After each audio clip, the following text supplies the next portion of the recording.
মাঠের মধ্যে অনেক গাড়ি ঘোড়া জ্যাম লেগে থাকে, বালি পাথর ফেলে পুড়িয়ে রাখে।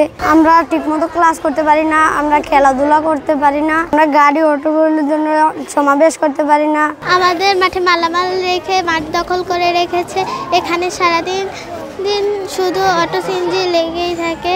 শব্দ দূষণের কারণে আমাদের ক্লাস করতে অসুবিধা হয়। অ্যাসেম্বলির সময় আমাদের লম্বা রশি টাঙিয়ে এরপর অ্যাসেম্বলি করতে হয়। আমাদের এই মাঠটাই অন্য জায়গায় আমাদের কোনো খেলার ব্যবস্থা নাই, খেলার মাঠও নেই। সকাল থেকেই জনগণের ট্রাক রিক্সা অটো সিএনজি দখলে থাকে। আমরা প্রতিদিনই সমাবেশ করতে পারি না। সমাবেশ পড়াশোনার বিশেষ একটা অংশ, এটা থেকে আমরা বিচ্ছিন্ন হচ্ছি। বাচ্চারাও অধিকার থেকে বঞ্চিত হচ্ছে। আর স্কুলে এই গাড়ির রাস্তা, স্কুলের মাঠ থেকে আমাদের মাঠ তো নেই। আর সব সময় আমরা আতঙ্কে থাকি, ভয়ে থাকি যে আল্লাহ আমাদের বাচ্চাটি কখন যে কি হয়। সব মশার বিরুদ্ধে সুরক্ষা দিতে এলো বসুন্ধরা এক্সট্রিম অ্যারোসল, মশার বিরুদ্ধে এক্সট্রিম সুরক্ষা। এটা একটা সরকারি শিক্ষা প্রতিষ্ঠান।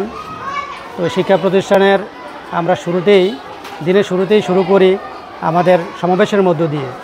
তো দুঃখজনক হলেও সত্যি যে আমাদের বর্তমান পরিস্থিতি এমন খারাপ পর্যায়ে পৌঁছেছে যে আমাদের বিদ্যালয়ের মাঠকে কোনোভাবেই আমাদের শিক্ষার্থীদের উদ্দেশ্যে এই সমাবেশ এবং অন্যান্য যে অ্যাক্টিভিটিসগুলো আছে সহ অ্যাক্টিভিটিসগুলো আমরা এখানে করতে পারি না।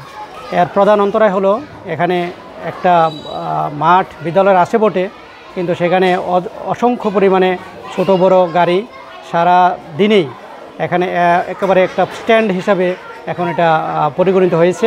আমরা এটা যেটা আসলে প্রশাসনিক বিষয় তো ইউনো স্যারকে যেখানে টেম্পো স্ট্যান্ড বা সিএনজি স্ট্যান্ড যেন না রাখে আর নির্মাণ সামগ্রী যেন না রাখে, সেটা আমরা ইউনো স্যারের মাধ্যমে লোক পাঠাইয়া ব্যবস্থা নিই। আমাদের এই খলিলপুর ইউনিয়ন পরিষদের সামনে যে আমাদের খলিলপুর সরকারি প্রাথমিক বিদ্যালয়, এখানে একটা আমাদের একটা মাঠ, তো এখন সেটা ব্যস্ততম জায়গা একটা।